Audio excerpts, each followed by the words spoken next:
আসসালামু আলাইকুম, কেমন আছেন সবাই? আলহামদুলিল্লাহ আমরাও ভালো আছি। চলে আসলাম নতুন একটা ছোট্ট ভিডিও নিয়ে আপনাদের মাঝে। তো এই ভিডিওটা হচ্ছে গত পরশুদিনের মানে 24 তারিখের। তো 24 তারিখ একটা বিশেষ দিন ছিল, তা হচ্ছে আমার বাবার জন্মদিন ছিল।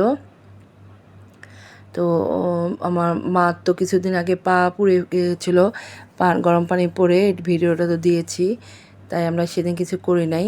তো এই যে ভিডিওটা আমি শুরু করেছিলাম সন্ধ্যার পর থেকে, সন্ধ্যার পরে আমার ছেলে মেয়েকে নাস্তা দিচ্ছি, সেটা থেকেই আমি ভিডিওটা শ্যুট করা শুরু করেছি। তো আমার ছেলে মেয়ে দুধ দিয়ে চকো খুব পছন্দ করে, তাই এই যে ওদের জন্য একটু নাস্তা রেডি করছিলাম।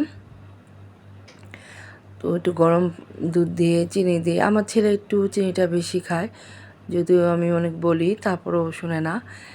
ও কী করবো, ছোটো মানুষ। বিকালে নাস্তাটা সুন্দর করে খেলে তাহলে টিচারের কাছে খুব সুন্দর করে পড়ে, আর ক্ষুধা অবস্থা আসলে তো বাচ্চারা পড়তে চায় না। তো এই যে আমি চকোটা দুজনের জন্য বেশি করে ভিজিয়ে দিলাম, সাথে আলিনাকেও খাওয়া দেব, কারণ ছেলে টিচারের কাছে পড়ে আর আমি মেয়েটাকে নিয়ে সন্ধ্যা পরে পড়তে বসাই। দুধটা গরম দেখে আমি একটু ঠান্ডা করে নিচ্ছিলাম। তো যেহেতু আমাদের বাসায় একজন অসুস্থ মা, এই জন্য আমরা সেরকম কিছু করি নাই, একা হাতে আসলে সম্ভব ছিল না আমার জন্য, তাই আমরা বাড়ি থেকে আব্বু যেটা পছন্দ করে সেই খাবারটা আমরা এনেছিলাম। তো এটা ভিডিও শেষে দেখবেন। তো এই যে আফরাথানাকে বসিয়ে দিলাম নাস্তা খাওয়ার জন্য, ওরা নাস্তা ফিনিশ করে পড়তে বসবে। তো সন্ধ্যার পরে ওরা পড়াশোনা শেষ করে এর মধ্যে আমি আমার ভাইকে দিয়ে খাবার দাবার নিয়ে আসলাম। তো এই মিষ্টিটা আমার বাবা খুব পছন্দ করে, তো এর মধ্যে আফরাসানিনা খেয়ে ফেলছে, আর যেটু ছিল ওটুকু আবার রাখলাম।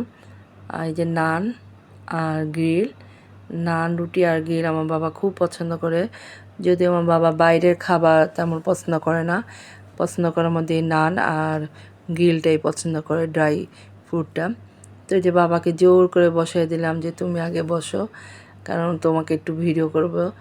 তো মা আমার পাশেই বসা ছিল, কিন্তু ওনার পায়ে ব্যথা দেখে আর এদিকে আসতেছিল না।